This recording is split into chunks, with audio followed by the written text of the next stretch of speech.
I need the city to protect me because the federal government won't. And if you think you're afraid of Trump, you should see how afraid of Trump I am. Can you wrap up, please?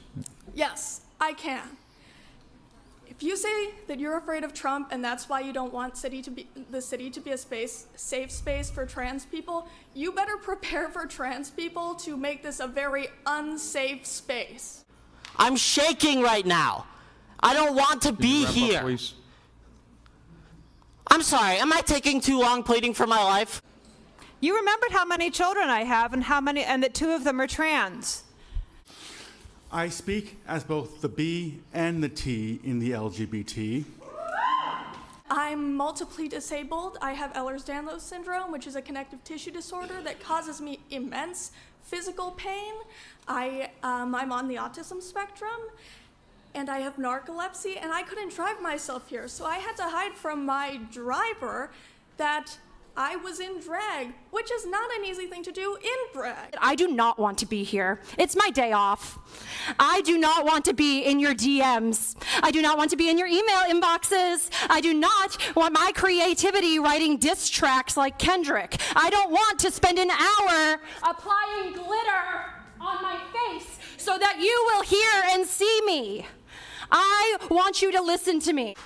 Let us remember that the Nazis burned the books the Nazis burned books on gender sciences first.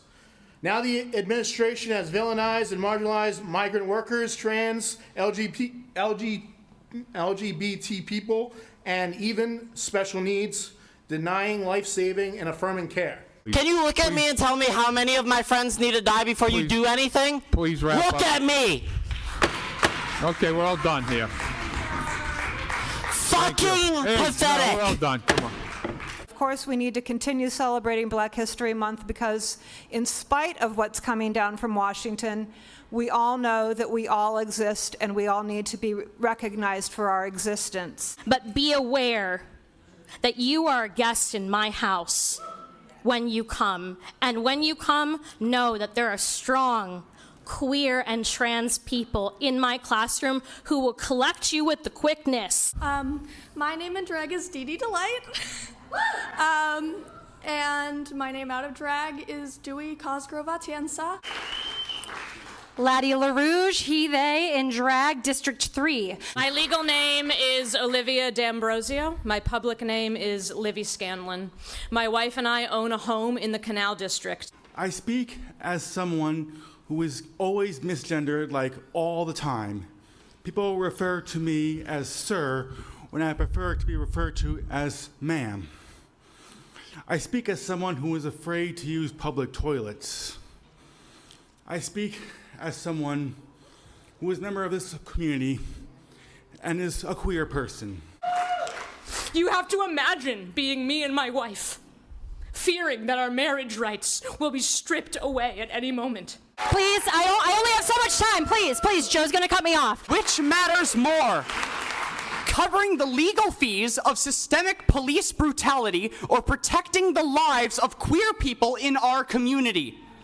How many lives have to be lost before you consider fighting back against fascism and corruption? Now is the time to say that if federal money relies on the dehumanization of trans people, that we don't want your goddamn money. I get that some of you care more about easy funding than trans lives and don't mind Nazis for some whatever reason, but Normally I would say good evening, but through the chair I will only impart my sour grapes.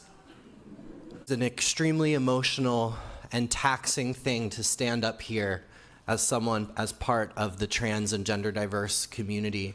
My name is Katie. I'm from District 5, and I'm speaking in support of agenda items 10B and 14B. Right now in our country, Trump is threatening the trans and gender diverse community. Noticing people here are trying to control the rights of others, and that's not right. We should make Worcester a sanctuary city for trans people. Everybody deserves to feel safe, and everybody needs to feel safe. I've lived here for 4 years, and there hasn't really been any changes in how people feel safe in the city. My birthday is this Saturday, and all I want is peace and for you to vote yes. Please don't let me down for my birthday. There's a lot of queer people that I love, and to Candy Carlson, you should know to never call someone I'm 7 and I know better. The kids are watching and we're ready to vote you out.